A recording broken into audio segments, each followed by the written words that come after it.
आपकी इंग्लिश को सुधारने के लिए और उसको बेटर से बेस्ट बनाने के लिए मैं हूं ना।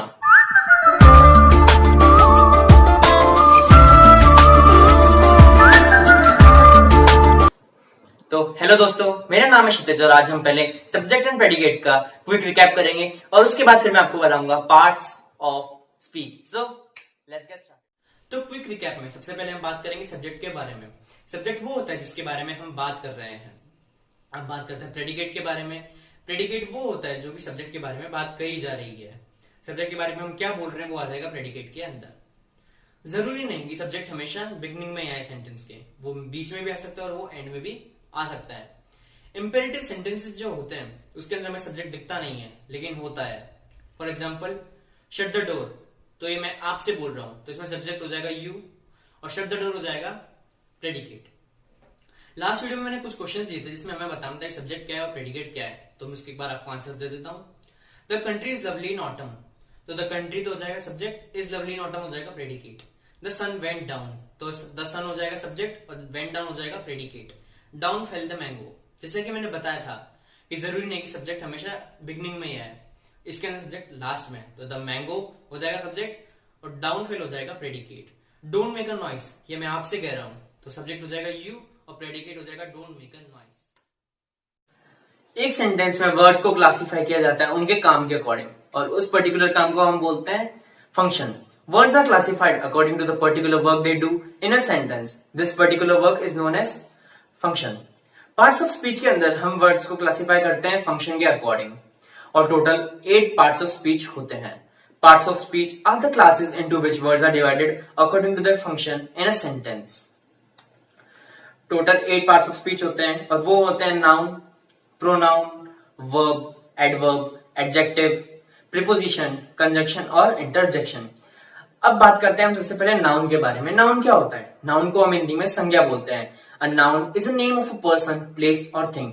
वो शब्द जो किसी भी नाम को बताए, पर्सन के, प्लेस के या थिंग के, उसको हम नाउन बोलते हैं। For example Ashoka was a noble king, तो इसके अंदर अशोका और किंग हो जाएगा noun. The sun rises in the east, तो सन भी एक नाउन है और ईस्ट जो कि एक दिशा का नाम है तो वो भी हो जाएगा नाउन। तो अब बात करते हैं प्रोनाउन की। प्रोनाउन क्या होता है? Pronoun is a word used instead of a noun.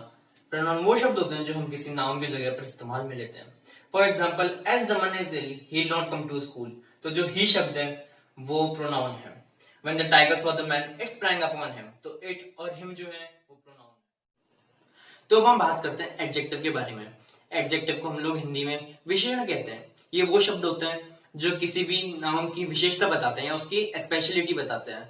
For example the rose is a flower, ये तो सिर्फ एक नाउन हो गया, लेकिन the rose is a beautiful flower ये एक विशेषण हो गया, यानी कि ये एक एडजेक्टिव हो गया।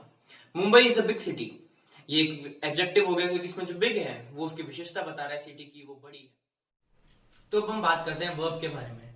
वर्ब क्या है? वर्ब को हिंदी में क्रिया बोलते हैं। A verb is a word used to describe an action, state or occurrence of a person, place or thing. Verb वो शब्द होते हैं जो हमारी क्रिया को बताते हैं कि हम क्या कर रहे हैं।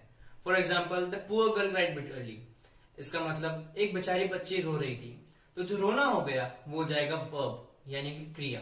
Children are shouting in the class, बच्चे चिल्ला रहे हैं, तो चिल्लाना हो जाएगा क्रिया यानी कि वर्ब। अब बात आती है एडवर्ब की। एडवर्ब को हम हिंदी में क्रिया विशेषण कहते हैं। An adverb is a word which qualifies a verb, adjective और अनदर एडवर्ब। ये वो शब्द होते हैं जो वर्ब को यानी क्रिया को, विशेषण को यानी कि एडजेक्टिव को और ज्यादा क्वालिफाई करते हैं। For example he runs quickly, वो तेज दौड़ता है, तो दौड़ना तो हो गया वर्ब लेकिन क्विकली हो जाएगा adverb. The painting is very beautiful, beautiful हो गया एडजेक्टिव और वेरी हो जाएगा एडवर्ब। तो अब बात करते हैं हम प्रीपोजिशन के बारे में। What is a preposition? A preposition is a word used with a noun or a pronoun to show its relation with some other words in the sentences. ये वो शब्द होते हैं जो नाउन और प्रोनाउन के साथ में आते हैं और किसी दूसरे वर्ड के साथ में उनका रिलेशन बताते हैं।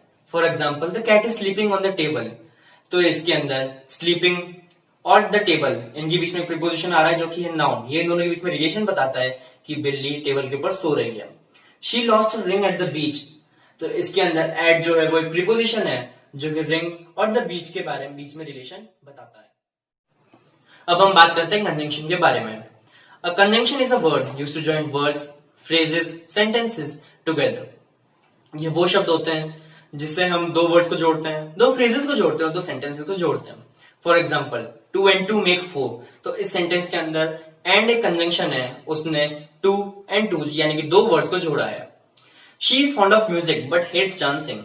इसके अंदर दो सेंटेंसेस है, she is fond of music and she hates dancing. तो इसके अंदर बट ने यानी कि कंजंक्शन ने उन दो सेंटेंस को जोड़ा है। अब हम बात करते हैं लास्ट पार्ट ऑफ स्पीच के बारे में, जो कि है इंटरजेक्शन।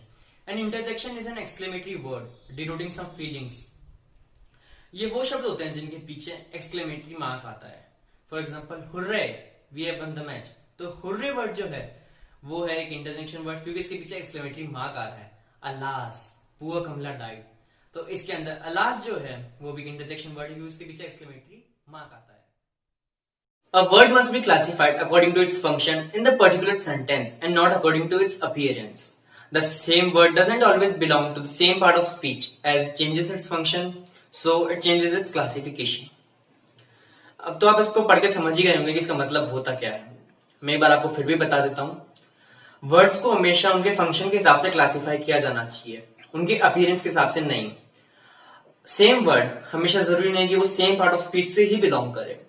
अगर उसका फंक्शन चेंज हो रहा है तो डेफिनेटली उसका क्लासिफिकेशन भी चेंज होगा। For example, he threw a stone at हर।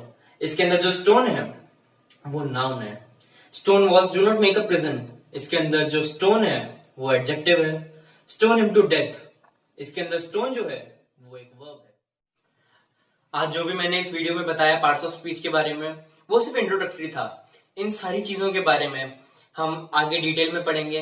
तो बस आज के लिए इतना ही। अगर आपने इस वीडियो से कुछ भी सीखा हो तो लाइक करें, कमेंट करके बताएं कैसा लगा, अपने दोस्तों के साथ शेयर करें, सब्सक्राइब करें मेरे चैनल को और मुझे इंस्टाग्राम पे फॉलो करें। That's all for today. Thank you.